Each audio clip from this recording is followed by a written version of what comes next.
وأضاء للدنيا طريقا مشرقا وهدى من الرحمن يهدينا به للصالحات وللمكارم والتقى. السلام علیکم ورحمۃ اللہ وبرکاتہ. بسم اللہ الرحمن الرحیم. الحمد للہ رب العالمین وأصلی وأسلم علی رسولہ الکریم. اما بعد. رب اشرح لی صدری ویسر لی امری واحلل عقدۃ من لسانی یفقہوا قولی. شروع کرتی ہوں اللہ کے نام سے جو بڑا مہربان نہایت رحم کرنے والا ہے. انشاءاللہ آج کے درس نمبر 282 میں سورۃ الجمعہ آیت نمبر 4 سے آیت نمبر 5 تک کی شرح اور ترجمہ سماعت فرمائیں گے. تو شروع کرتے ہیں. اعوذ باللہ من الشیطان الرجیم. ذلک فضل اللہ یؤتیہ من یشاء واللہ ذو الفضل العظیم. کلمت ذالکہ میں حرف دال کی ادائیگی زبان کے سر اور اوپر والے دانتوں کے اندرونی کناروں سے ہے. کلمت فضل میں حرف ضاد ہے. ضاد کی ادائیگی زبان کے کروٹ اور اوپر کے داڑھوں کے جڑ سے ہے. ضاد حروف تفخیم میں سے ہے تو ہم یہ حرف کو بھاری آواز میں پڑھیں گے اور کیونکہ اس پہ جزم ہے تو ہمیں ضاد کو ظاہر کرنا ہے. آخری میں حرف لام پہ پیش ہے تو ہم لفظ الجلالہ مطلب کلمت اللہ کے لام کو موٹی آواز میں پڑھیں گے. فضل اللہ. کلمت یؤتیہ میں واو پہ حمزہ ہے اور اس پہ جزم ہے تو ہمیں حمزہ کو ظاہر کرنا ہے. حمزہ کی ادائیگی حلق کے نیچے والی حصے سے ہے. کلمت من کے آخری میں نون ساکن ہے. پھر حرف الیا آتا ہے. کلمت یشاء یا حروف الادغام بغنہ میں سے ہے.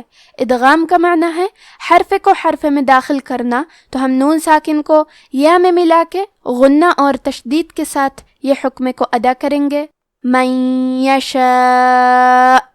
کلمت یشاء میں مد ہے. یہ مد واجب متصل ہے. مد واجب متصل کا معنی ہے کہ حرف المد اور اس کی وجہ جو کہ حمزہ ہے دونوں ایک ہی کلمہ میں ہوں. اس مد میں ہم اپنی آواز 4 مد کے برابر لمبی کریں گے.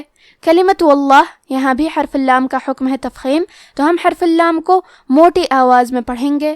کلمت الفضل میں حرف الضاد کو ظاہر کریں گے اور اسے موٹی آواز میں پڑھیں گے. کلمت العظیم میں عین کی ادائیگی حلق کے درمیان والے حصے سے ہے. حرف الضو کو زبان کے سر اور اوپر والے دانتوں کے اندرونی کناروں سے پڑھیں گے. کیونکہ وہ حروف تفخیم میں سے ہے تو ہمیں یہ حرف کو بھاری آواز میں پڑھنا ہے.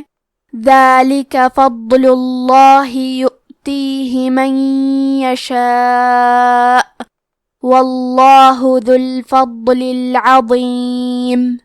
مثل الذین حملوا التوراة ثم لم يحملوها كمثل الحمار يحمل أسفارا بئس مثل القوم الذين كذبوا بآيات الله والله لا يهدي القوم الظالمين.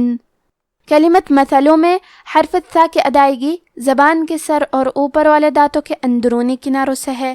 کیونکہ میم پہ ثا پہ دونوں پہ زبر ہے تو ہم یہ دونوں زبر کو ظاہر کریں گے. کلمت الذین میں حرف اللام پہ تشدید ہے تو ہمیں 2 حرف کے برابر لام کو پڑھنا ہے کیونکہ تشدید کی اصلیت 2 حرف ہے. جیسا کہ یہاں حرف اللام ہے تو یہ 2 لام ہیں، لام ساکن اور لام متحرک. کلمت حملوں میں ہا کو حلق کے درمیان والے حصے سے پڑھیں گے. میم پہ تشدید ہے تو ہمیں میم کو 2 حرف کے برابر پڑھنا ہے اور کیونکہ تشدید زیر کا ہے تو ہم زیر کو ظاہر کریں گے. کلمت التوراہ میں تاکہ تشدید کو ظاہر کریں گے.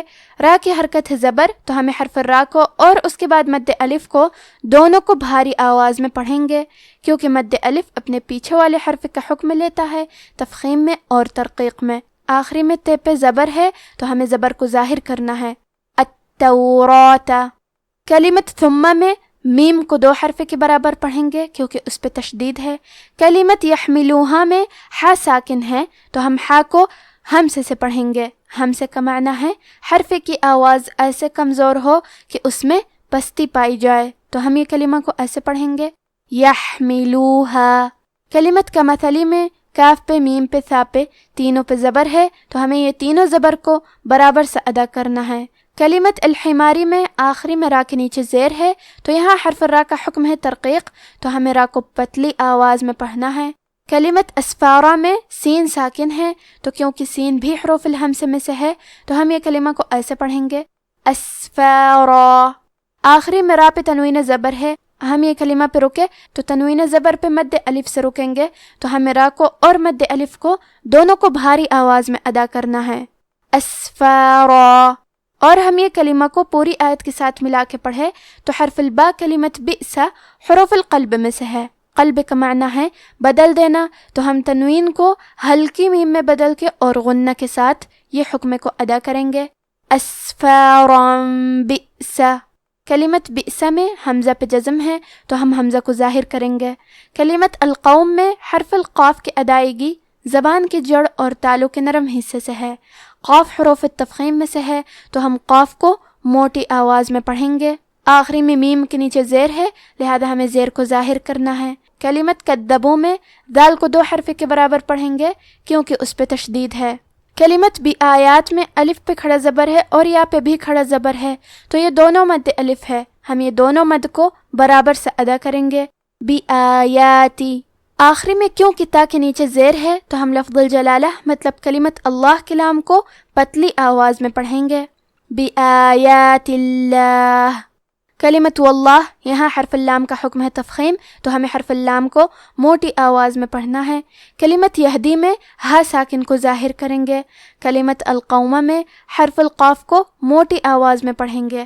کلمت الظالمین میں وہ ہے اور اس پہ تشدید ہے تو ہم یہ حرف کو موٹی آواز میں پڑھیں گے اور اسے 2 حرف کے برابر بھی پڑھیں گے، اور کیونکہ اس پہ کھڑا زبر ہے تو یہاں مد الف ہے تو ہمیں وہ کو اور مد الف کو دونوں کو بھاری آواز میں ادا کرنا ہے الظالمین۔ اب آپ ان آیاتوں کی تلاوت تجوید کے ساتھ سماعت فرمائیں۔ اعوذ باللہ من الشیطان الرجیم ذالک فضل اللہ یؤتیہ من یشاء واللہ ذو الفضل العظیم مثل الذین حملوا التوراة ثم لم يحملوها كمثل الحمار يحمل أسفارا بئس مثل القوم الذين كذبوا بآيات الله والله لا يهدي القوم الظالمين۔ یہ اللہ کا فضل ہے، جسے چاہتا ہے عطا فرماتا ہے، اور اللہ بڑے فضل کا مالک ہے۔ جن لوگوں کو تورات کا حامل بنایا گیا پھر انہوں نے اس کے حامل ہونے کا حق ادا نہ کیا، ان کی مثال گدھے کی سی ہے جس پر بڑی بڑی کتابیں لدی ہوں۔ جو لوگ اللہ کی آیتوں کی تکذیب کرتے ہیں ان کی مثال بری ہے، اور اللہ ظالم لوگوں کو ہدایت نہیں دیتا۔ آج کا ہمارا درس یہیں ختم ہوتا ہے۔ وما توفیقی الا باللہ، والسلام علیکم ورحمۃ اللہ۔